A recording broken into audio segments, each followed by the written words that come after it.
Do you have spongy brakes? Or yung parang ang lambot ng brake lever mo every time na dinidina mo siya para pumreno? Well, here's a quick fix that might work for you. And all you need is a cable tie.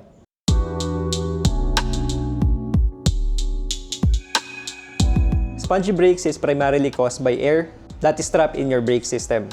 Kapag may hangin na nakahalo sa brake fluid mo at nasa loob ng brake hose or ng preno mo, it will give you that mushy feeling, yung parang ang lambot. Parang hindi niya nabibigay yung full pressure ng preno. Kaya rin siya tinawag na spongy brakes. So how can air be trapped in your brake system? Well, first you have to ask, nagpalit ka ba ng brake fluid? Or nagpalit ka ba ng brake hose?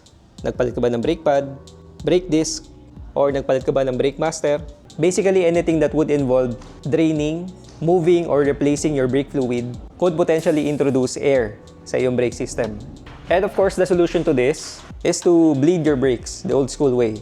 But then again, may mga times na kahit na ilang beses ka na nag-bleed ng preno mo, you would still feel na parang medyo mushy pa rin yung brake levers. Or yun nga, parang medyo spongy yung feeling niya. And that would mean na may hangin pa rin sa loob ng brake system mo. Of course, you can try to bleed it again and again and again. And eventually, mauubos din yung hangin sa loob. Pero sometimes, we don't really have time for that. So that's why I'm gonna share this quick fix or this quick solution para sa inyo. Okay, so what you will have to do is put pressure sa brake lever at ilock siya gamit ang cable tie. So ideally, you would want to use a bigger cable tie kaysa dito. Maliitong sa akin mas maganda kung yung mas mahaba rito. Pero pwede din naman siya pagduktongin, kagaya nito. Yan, para humaba. And then, wrap it around sa throttle ninyo. Make sure nakapress pa rin ang preno. Hindi naman kailangan sobrang diin. Basta importante may pressure lang. At higpitan ang cable tie. Ganyan. As you can see, medyo may play pa, so higpitan pa natin. Yan. Okay na yan. And then kapag na-setup nyo na ng ganyan, iwan nyo lang siya overnight. Or at least mga 8 hours na nakadiin lang siya ng ganyan. However, since iiwan natin siya ng nakadiin ng ganito ng matagal, overnight or 8 hours, you would probably say na it's not really a quick fix. But the quick fix I'm referring to is the lesser hassle instead of bleeding the brakes, na I assume na ginawa nyo naman na ilang beses. And I guess we can call this more of like an alternative solution. Okay, so after you leave it overnight, or after 8 hours, pwede natin tanggalin yung cable tie. So sa pag-release, bigyan nyo muna ulit ng pressure yung brake lever, diinan nyo lang, and then saka nyo tanggalin yung cable tie. Hold nyo lang yung lever, and then dahan-dahan nyo siyang i-release. Yan. And you should feel the difference by now.